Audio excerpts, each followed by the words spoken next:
xibaar yu wér te wóor ca tàng-tàng ba abonnez-vous pour ngeen di mën di jot suñuy vidéo.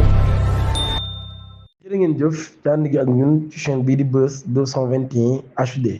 As Dione daan nañu teg loxo ab agent wu Senelec boo xam ne partenaire am la loolu yi tamit mu amaat yeneen ñaari interpellation yoo xam ni def nañ ko ca Dakar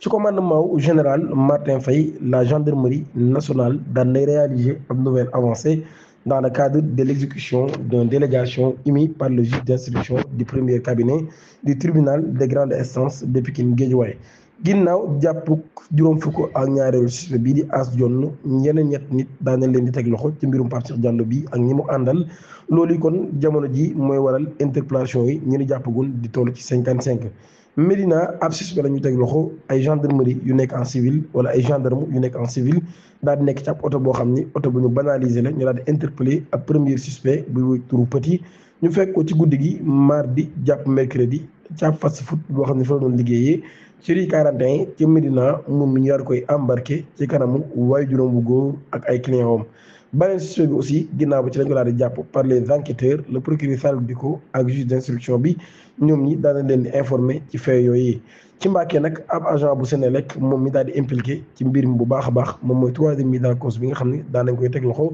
mercredi par la brigade de recherche de la compagnie de gendarmerie de Touba bu ñu sukkandikoo ci information exclusive yu Seneweb moom mii day jàpp nañ ni dafa nekk partenaire du chanteur religieux As Dione muy nekk ab agent de Senelec de Mbàkke transfèrement am nag ci Dakar nekk na loo xam ne kon jamono ji lu munta ñàkk la maanaam kon dinañ ko yóbbu ca Dakar transféré ko fa ngir mbir moomee nga xam ni moom lañ ko daal di toppee.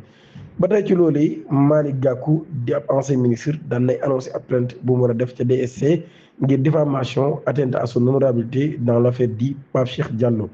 li mu publié nag daal mi nga xam ne ni saisir na division spéciale de la lutte contre la cybercriminalité DSC ngir porter plainte Idy Missionnaire RG Ndir bu Macky et fils de Macky pour nag diffamation ak atteinte à son honorabilité ci mbirum Pape Cheikh Diallo mi muy xam ne nag daal moom Malick Gakou dafa am ay dignité ak ay valeur yoo xam ne daf koy sàmm waaye muy fàttali tamit nag daal moom Malick Gakou mi dignité am amul prix te bu ko ci benn lobby moo xam mu nekk ci biir réew mi wala ci bitim réew muy xam ne nag daal moom mi politicien la boo xam ne loxoom seen nag mun ñu ko tudd ci mbir mi te mun ñu ko tudd ci beneen mbir waaye ba tey muy xam ne nag convoqué wuñ ko benn yoon ci dossier bi ci benn anam nag